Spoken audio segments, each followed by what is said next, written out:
Good morning and welcome back to my channel. আজকে সকাল সকাল আমরা বেরিয়ে পড়েছি মামাবাড়ি যাওয়ার উদ্দেশ্যে। মামাবাড়ি যাওয়ার কারণ হলো মামাবাড়িতে রয়েছে চণ্ডী পুজো। বছরে এই সময়টাই মামাবাড়িতে চণ্ডী পুজো হয়ে থাকে, তাই আমরা সবাই বেরিয়ে পড়েছি মামাবাড়ি যাওয়ার উদ্দেশ্যে।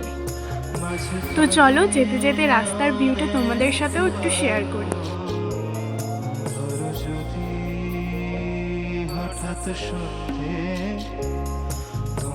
এই তো পুজো শুরু হয়ে গেছে। আমরা যেদিন পৌঁছেছি তার পরের দিনই পুজো ছিল, আর এবছর আমিও উপোস করেছিলাম পুজো দেবো বলে। পুজোর দুদিন পরেই আমরা বেরিয়ে গেছিলাম দীঘায় জগন্নাথ মন্দির দেখার জন্য।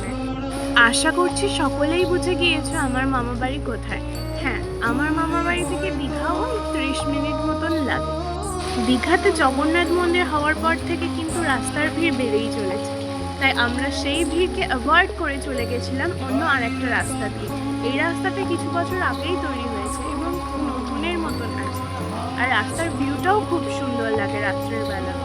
আমরা যেদিন জগন্নাথ ধামে গিয়েছিলাম তার দুদিন আগে ছিল স্নান পূর্ণিমায় স্নান যাত্রা। জগন্নাথ দেব স্নান করেছিলেন, তো তাই মন্দিরে জগন্নাথ দেবের দর্শন বন্ধ ছিল। মন্দির অবশ্য খোলা ছিল। এই তো পৌঁছে গেছি আমরা মন্দিরে।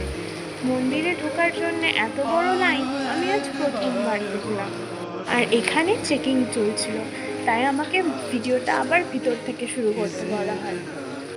এই তো মন্দিরের ভিতরে চলে এসেছি।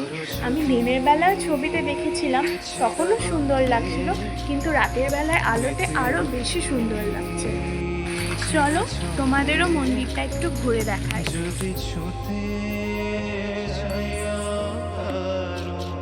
আর এখানে আমার একটা বিষয় ভালো লেগেছে যে ভিতরে ফোন বা ক্যামেরা অ্যালাউ ছিল।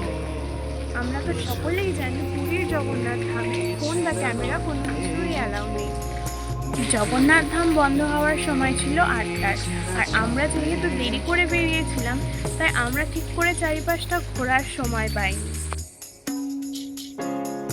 দুপুরবেলায় আমি পুকুর পাড়ে বসে আইসক্রিম খাচ্ছিলাম আর আমাদের এখানের ওয়েদারটা এনজয় করছিলাম। চারিদিকে কি সুন্দর হাওয়া দিচ্ছে।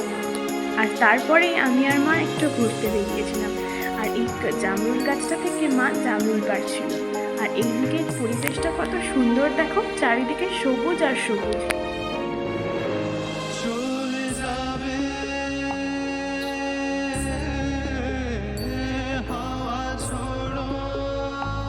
আর দেখো মা কতগুলো জামরুল পেরেছে, আরও পেরেছিল, সেগুলো নিচে পড়ে গেছে, সেই জন্য আর তোলা হয়নি। আর গাছটায় দেখো কত থোকা থোকা জামরুল ধরে রয়েছে, খুব সুন্দর লাগছে। এই গাছটা জানো তো আমার দাদুর বসানো। গাছটা এতটাই নিচুতে যে হাত দিয়েই জামরুল পাড়া যায়। আর এই যে সূর্য অস্ত যাওয়ার আগের মুহূর্তটা কি সুন্দর লাগে না? পরের দিনই ছিল বাড়ি ফেরার পালা। মন খারাপ নিয়ে হলেও ফিরতে হবে নিজের শহরে, নিজের কাজে। আর এই স্টেশনের চারিপাশটায় কি সুন্দর লাগছে না, চারিদিকে সবুজ আর সবুজ।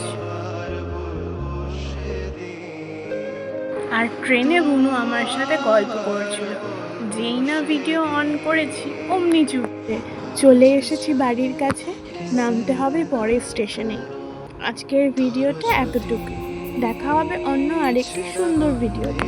আর আমার ব্লগটা যদি ভালো লাগে অবশ্যই সাবস্ক্রাইব করো। ততক্ষণের জন্যে টাটা।